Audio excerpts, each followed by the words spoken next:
শেখ হাসিনা পালিয়ে গেছে, শেখ হাসিনা নাই, শেখ হাসিনা চলে গেছে, শেখ হাসিনা পালায় না। গত 1 আগস্ট এক অনুষ্ঠানে দম্ভভরে আওয়ামী লীগের সভাপতি শেখ হাসিনা বলেছিলেন, শেখ হাসিনা কখনো পালিয়ে যায় না। কিন্তু 4 দিন পরই গতকাল সোমবার প্রধানমন্ত্রীর পদ ছেড়ে নিভৃতে দেশান্তরী হয়েছেন তিনি।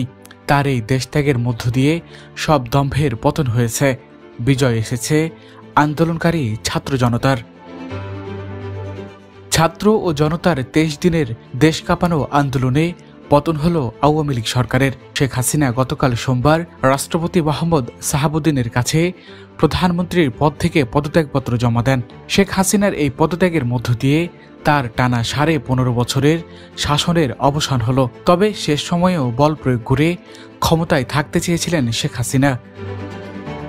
চলুন বিস্তারিত জানি দেশ ছাড়ার আগে কি ঘটেছিল শেখ হাসিনার সাথে।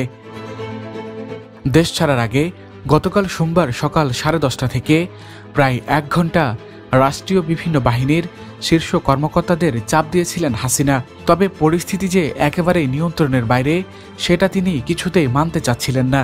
পরে পরিবারের সদস্যরা সহ তাকে বোঝানোর পর পদত্যাগে রাজি হন। এরপর দ্রুততম সময়ে পদত্যাগ করে সামরিক হেলিকপ্টারে করে গোপনে বোন শেখ রেহানাকে সঙ্গে নিয়ে দেশ ছাড়েন শেখ হাসিনা।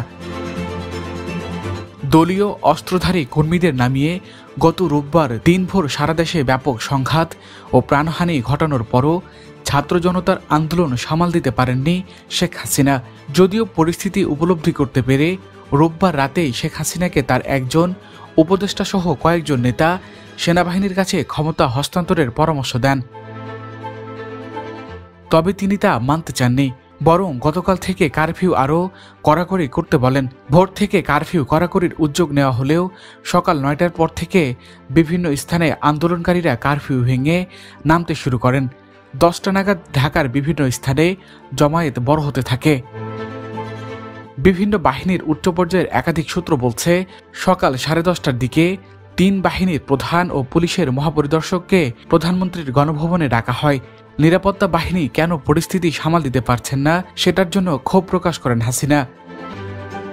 ওই সময়ে শীর্ষ কর্মকর্তাদের পক্ষ থেকে বোঝানোর চেষ্টা করা হয়, বল প্রয়োগ করে এই পরিস্থিতি সামাল দেওয়া যাবে না। কিন্তু শেখ হাসিনা সেটা মানতে চাচ্ছিলেন না। এক পর্যায়ে বিদেশে থাকা জয়ের সঙ্গেও ফোনে কথা বলেন একজন শীর্ষ কর্মকর্তা। এরপর জয় তার মায়ের সঙ্গে কথা বলেন। তারপর শেখ হাসিনা পদত্যাগে রাজি হন। তিনি তখন একটা ভাষণ রেকর্ড করতে চান জাতির উদ্দেশ্যে প্রচারের জন্য। ততক্ষণে গোয়েন্দা তথ্য আসে যে বিপুল সংখ্যক ছাত্র জনতা শাহবাগ ও উত্তরা থেকে গণভবন অভিমুখে রওনা হয়েছে। দ্রুত বিবেচনায় 45 মিনিটের মধ্যে শাহবাগ থেকে গণভবনে আন্দোলনকারীরা চলে আসতে পারে বলে অনুমান করা হয়। ভাষণ রেকর্ড করতে দিলে গণভবন থেকে বের হওয়ার সময় না পাওয়া যেতে পারে, এই বিবেচনায় শেখ হাসিনাকে ভাষণ রেকর্ডের সময় না দিয়ে 45 মিনিট সময় বেঁধে দেওয়া হয়। এরপর ছোট বোন রেহানাকে নিয়ে তেজগাঁওয়ের পুরনো বিমানবন্দরে হেলিপ্যাডে আসেন শেখ হাসিনা। সেখানে তাদের কয়েকটি লাগেজ উঠানো হয়। তারপর তারা বঙ্গভবনে যান।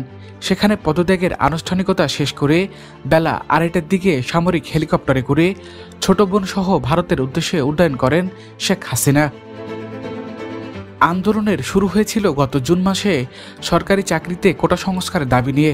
4 দফার এই আন্দোলন ঘটনার পরিক্রমায় 9 দফা এবং শুরু হয় অসহযোগের ডাক।